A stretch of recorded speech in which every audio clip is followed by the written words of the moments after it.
All right.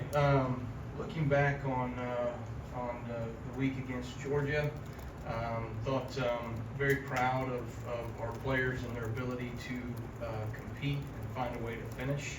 I thought going into the game, from a game plan perspective, I thought we saw about what we expected to get from Georgia offensively.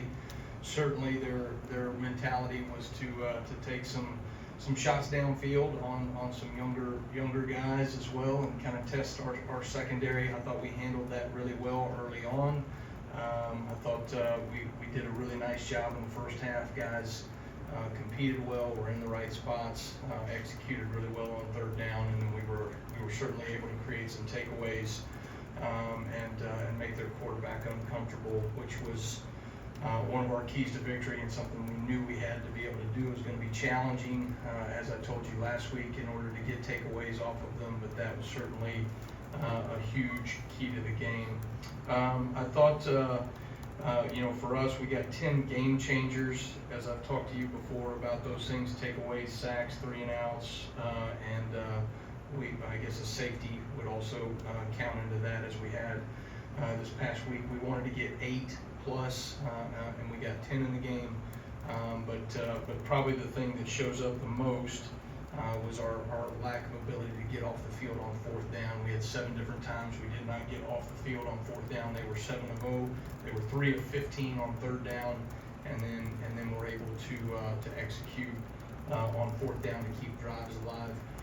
When you go up 30-7, you're playing a very different style game from a defensive perspective. Now that this team essentially has 4 downs to be able to get a first down, and so typically what they did and what most teams would do, right? They're going to be way more aggressive on first or second down, take more shots downfield, knowing that they're going to be in a go scenario on fourth down, and so it's one of the most challenging things to handle as a defense. It's even different than 2-minute because you are now defending 4 downs, and they have time. They can take their time. They can take those shots downfield. And I thought at times we handled it really well to get them to fourth down situations, which is hard enough as it is. But we were not able to execute and get off the field. We needed one more stop, one more takeaway, and then certainly we needed to be able to clean up some of the big plays that. Really, if we get off the field on fourth down, some of those things don't happen in the first place. So I thought for us, the coaching staff did a good job making some of those adjustments. You can't play in the second half and just straight zone coverage. If you go look at Carson Beck over his career, the dude does a tremendous job of picking you apart in straight zone coverage. You've got to be able to mix up man and zone. We did some of those things against him, but certainly I thought he did a really nice job in the second half of hitting some explosives that certainly made the game closer than what we wanted from a defensive perspective. So disappointed in a number of things that we did not finish well enough in the second half. Very proud of the fight of our players. I thought you look at the fourth downs, you look at some of the takeaway opportunities that we missed on. When that happens over and over and again in a game, too many times you've seen a defense essentially fold and give in. And I thought our guys continued to fight all the way until the very end when a guy, Xavier Brown, gets an interception. And I thought high praise for him to be able to stay in the fight. Thought it was a really great learning experience for some of our younger players, and Coach DeBoer mentioned this. We've all had experiences, be it as coaches or players, whether we were here or transferred from another program. You've had experiences where you've had to push through adversity, but now we've done that together, and I think there's a certain level of team chemistry that comes from experiences like that we certainly need to take moving forward. That being said, now as we go into Vanderbilt, I think this team is playing with a lot of energy. You look at their sideline, you look at the level of competitive attitude that those guys play with. I think you see that come from their quarterback. The dude is a real baller. I mean, he's physical, he's tough, he makes the non-traditional play out on the field numerous times. And so he's going to certainly be challenging for us when you look at an option style offense and the way their quarterback certainly navigates their offense. You can tell there's a confidence from the rest of his teammates that I think he breathes into their football team. You see it on the sideline when you watch live copies. The defense feeds into it. The whole team is into it, and they play with a great bit of enthusiasm and chemistry. And we've got to do a great job of going from a game that had a lot of attention and a lot of momentum swings and found a way to win, to do the same thing over and over again. Success, naturally, if you allow it, will breathe complacency into your program, and you have to fight to be able to play to the standard week in, week out, and that's certainly going to be the challenge for us this week. Thank you, Coach. We'll start on the back right with Ryan. Yeah, Coach, that pick at the end for a freshman to do that, that's got to be a kind of a cool moment for you as a coach and maybe a lesson down the road. I asked Coach DeBoer, I want to ask you, what does that carry over in your message to the team of stay in the fight? Yeah, I think, I thought, Coach DeBoer hit it right on the head with the players. When, we've all had experiences in football where we've had to navigate through adversity, but when you do it together, you can now all draw from that common experience. And so for a guy like Xavier Brown, who, they took shots at him from the second play on, and really he navigated that really well. And honestly, a lot of the downfield throws, I thought we did a really nice job of the majority of the night. But when you have well over 20, I think it was 22 or 23 of them, they're going to connect on some. And they did against him early in the game, in the second half of the game. For him to stay locked into those moments and not be overwhelmed by the adversity, one is the football game ultimately, right? And the confidence that will draw, that he'll be able to draw upon for the rest of his career, the confidence that we'll be able to build off from his teammates, right? Knowing that he can stay in the fight and find a way to win ultimately, I think is something that, I told the defense, nobody in that room will ever forget that moment, you know what I mean? And certainly this season we need to make sure that we rely back on that when adversity comes, which it most certainly will. Go back to that to Steven. Coach Damani Jackson had a takeaway also. What makes him stand out as a guy that quarterbacks don't like testing him because of his ability to step up? Yeah, Damani has been a real quiet consistency in our program, in our defense for the last 4 games. I think again the other night, I think he maybe got one ball caught on him. Did a really good job at the point of attack. I think from a downfield presence, he's very consistent in his technique. He's become a very physical player, which is exciting to see. That was something that we really challenged him in the off season, and his ability to go make plays on the ball, and then certainly in the run game or in the perimeter throw game, I think he did a really nice job on that as well.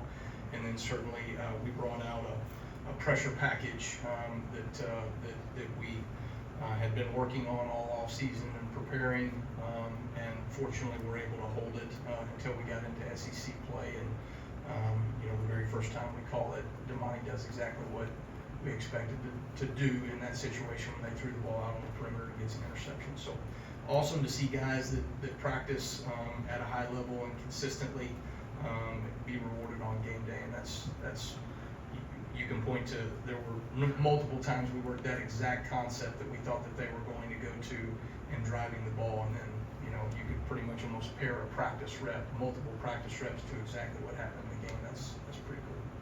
Go to Colin on the front left side.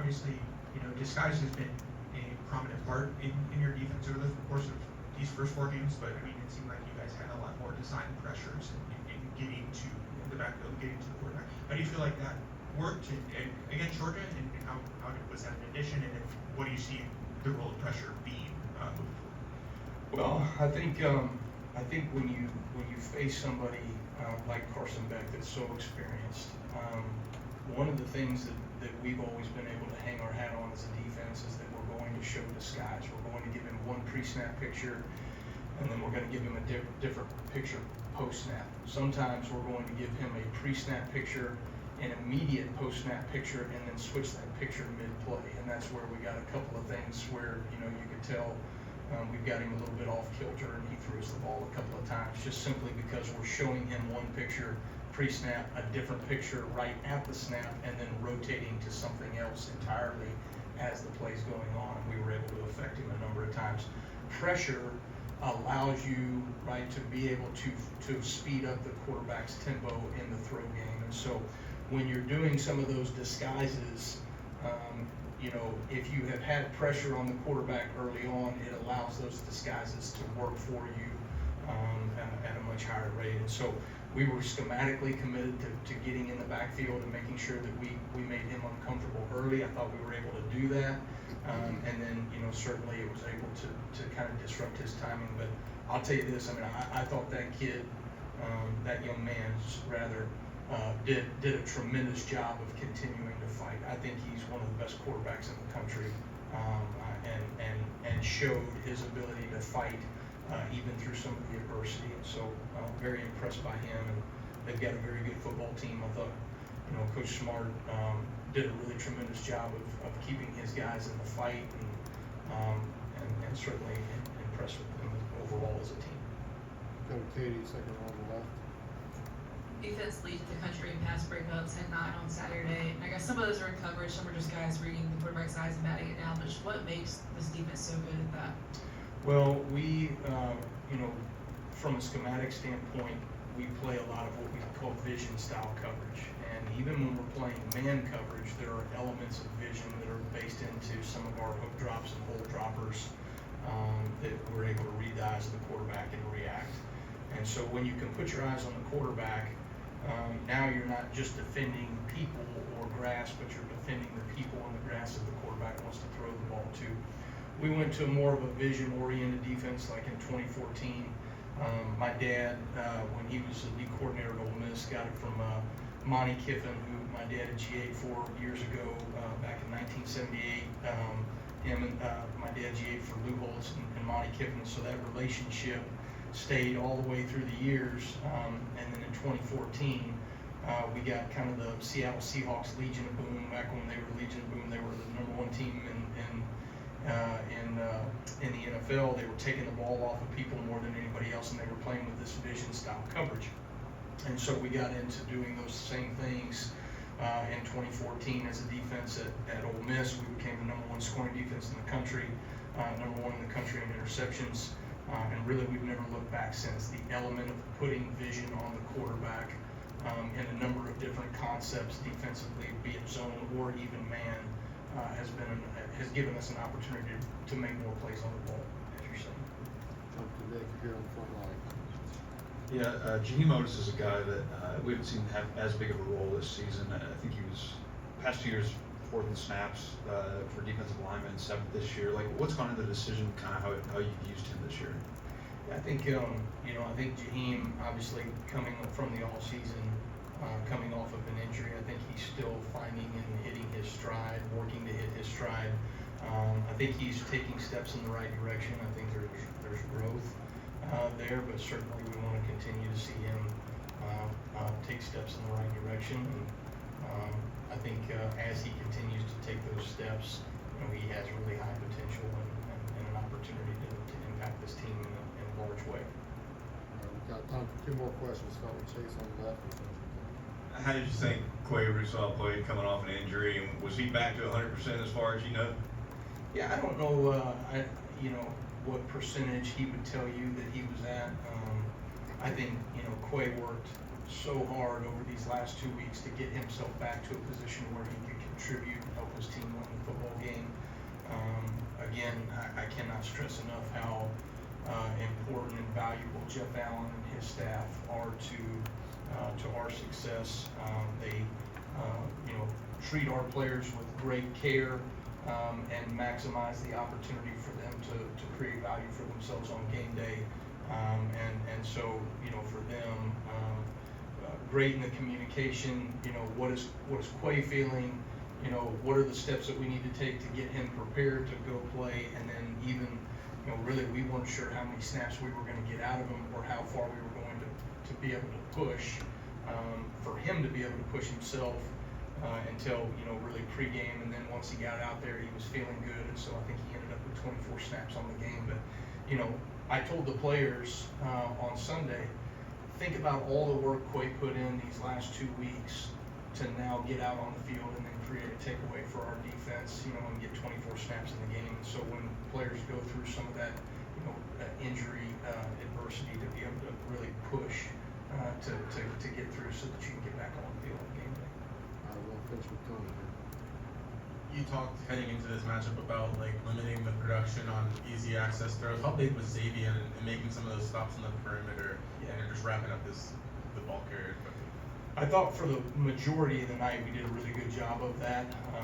When we didn't, it was because of fundamentally we weren't putting our eyes on the quarterback and driving the ball. A lot of easy access throws are either you're denying that access throw by your alignment and your leverage, or you're denying it with vision. So when the quarterback goes to throw the ball out on the perimeter, you're able to break off the quarterback's vision. And a couple of times we didn't do a good enough job of that.